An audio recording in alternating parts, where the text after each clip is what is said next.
Jackson Radio Show. Welcome back, everybody. Kevin Jackson. It's Kevin Jackson Show, KJRadio.com. This is a disturbing story I'm about to share with you, and it has to do with the way we've allowed this political correctness around Islam, and particularly Muslim men, to infiltrate our society. And suddenly it's become acceptable for us to not care about how these men think about women, how these men think about infidels, how these men think about other religions and so on. We are supposed to capitulate to them and just say whatever they want, it's fine. And I think it's ridiculous that we're doing this. But such is the way of the world. Such is the way of leftism. And Barack Obama brought this to this country. See, I don't have a problem with Muslims and how they want to live wherever they live. It's whatever they decide to do, what they are. You know, I hate to say it this way, but it's their religion, it's their lives, it's their tradition. I'm not gonna interfere unless somebody there, women in Islam, say we no longer want this. It's none of our business. Some people, it's like the Amish. I'm not going to go to the Amish and say, you people live really strange. Why don't you get a smartphone? You know, why do you revere your men? Or, you know, it's your religion. And quite frankly, I don't have a problem with their religion saying for the women to revere the men as long as the men have earned it. See, that's the difference with Christianity. A woman is theoretically supposed to be subservient to a man, but the definition of what it requires to be a man is pretty tough. So a woman might rightfully want to submit to that type of a man because he's going to put her first. He's going to put her on a pedestal. And if Islam wants that for women, fine. You know, again, it's their practice. It's their tradition. The problem I have with it is they want everybody to practice it. It's not good enough for us to just say, you know, we're cool with the way you want to live your life as long as you leave us alone. And as long as you, the problem with that, obviously from a constitutional point of view in the United States, is you can't do honor killings, and you can't decide you're going to beat your wife, or you decide you're going to kill her for reasons of honor, or you don't like her anymore. But if it were a religion practiced in its purest sense without all that, who am I to say? The Amish don't care that we live like the Amish. So why should I care what they do as long as it doesn't violate any laws? You get what I'm saying? I would be okay with Islam if it didn't violate any laws of our land. But it does, and there's a reason that it does. It's because it's a cultural difference, and we are never going to make this divide come together. If you want to bring in more Muslims, you're essentially asking for an Israel-Palestinian situation where we are constantly going to be embroiled in battle with a group of people we've ushered in who have decided we want you to capitulate to us. I'm not going to do it. I know most of you don't feel like you want to do it. I don't know what level you're willing to fight for it. I know I am. And let me tell you why. Because a man who was convicted, his name is 37-year-old Badrul Hussein, was heard telling a ticket collector on the Tyne and Wear Metro, all white women are good for one thing, for men like me to blank and use as trash. That is all women like you are worth. Now, this is a Muslim man in London, and he's telling this woman what his thoughts are about her. Saiful Islam, 35, of Newcastle, was jailed for 10 years in January of 2016 for raping a 15-year-old girl in 2011. Yasser Hussein, 28, of Newcastle, was jailed for 2 years in October 2015 for a sex attack and for allowing his premises to be used in the supply of drugs after a jury heard he hosted parties.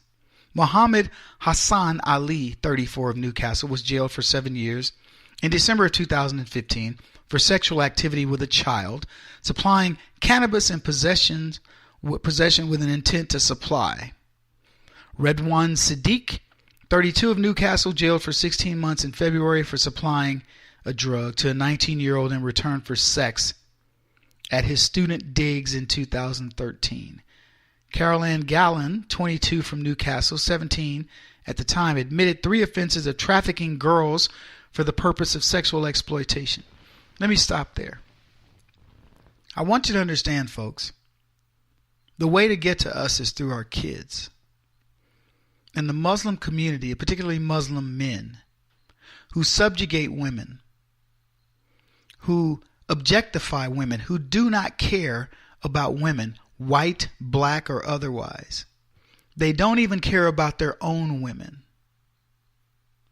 Are taking your young ladies, I have sons, but they're taking the young girls and they are tricking them into believing that they are good people. And they're we would say in the vernacular, they're turning them out. And I'm watching this occur and thinking to myself, when do we as a society wake up? Muhammad Azram, 35, of Newcastle, admitted 5 drug offenses, was convicted of 1 count of sexual assault. You can hardly find a Muslim criminal who is not guilty of sexual assault or rape. They may be doing drugs, they may have some other thing, but their crimes will almost always involve sexual assault or rape. Nasir Uddin, 35, of Newcastle, convicted of sexual assault, allowing premises to be used to supply drugs, conspiracy to incite prostitution, and who admitted 4 counts of supplying drugs and 3 of possessing drugs. Abdul Hamid Minoyi, 34, of Newcastle, convicted of rape, sexual assault, pled guilty to supplying drugs. Aisa Musavi, 42, of Newcastle, convicted of 3 counts of rape, 2 of supplying drugs. Let me go back over the ages, okay? We've got a guy who's 35, 28, 32, 35, 45, 35, 34, 42, etc. We're not talking about teenagers. We're talking about grown men who are preying on youngsters, and we're sitting idly by and watching it happen. It's unbelievable. You want some more? Prabhat Nelly, 33, Newcastle, convicted of 2 counts of supplying drugs, conspiracy to incite prostitution. If you're wondering where these girls end up, and by the way, sex trafficking among Arabs is huge. There are more Arab slaves. There are more slaves today than there were in the 1800s in America. And most of the slavery of today is being done in the Arab world. Have you seen these movies? You remember the movie Taken? That was a movie about a guy whose daughter goes to France. A young boy picks him up, says, hey, I'll give you a ride to your hotel, or I'll meet you. We'll go to a party. Send some guys over. I forget what they were, Yugoslavian or something. Who knows? And they kidnap him, and they show Arab men bidding on this. Look, let me just explain it this way, folks. Hollywood doesn't have enough. It can't make stuff up. Hollywood doesn't have the imagination. Hollywood needs somebody to tell it a story, and then it takes that story and does something with it. Do you think that sex trafficking is something new? This is happening all over the world, mostly in Arab countries. Don't misunderstand me. Lots of it's happening in Russia, lots in China, lots in particularly Latino countries and others. But in the Muslim countries, where it is a patriarchal world ruled by corruption, the level of sex trafficking would blow your mind.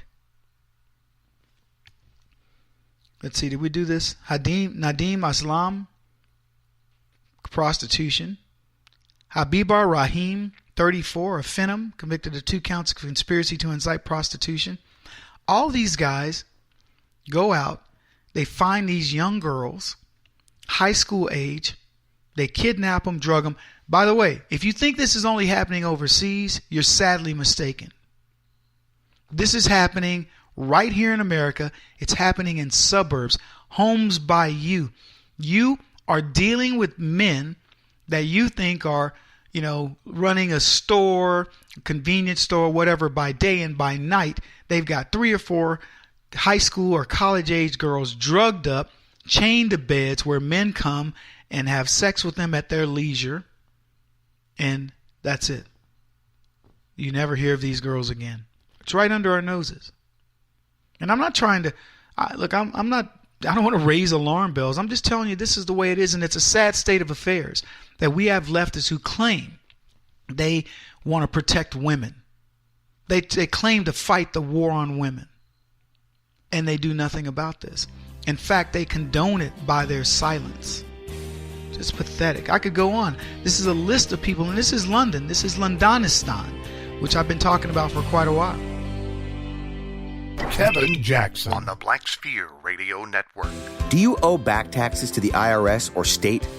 The secret to avoiding the IRS nightmare is to seek professional representation. My friends at Security Tax Associates provide the most cost-effective and ethical representation in the industry while helping to avoid seizures, levies, and wage garnishments.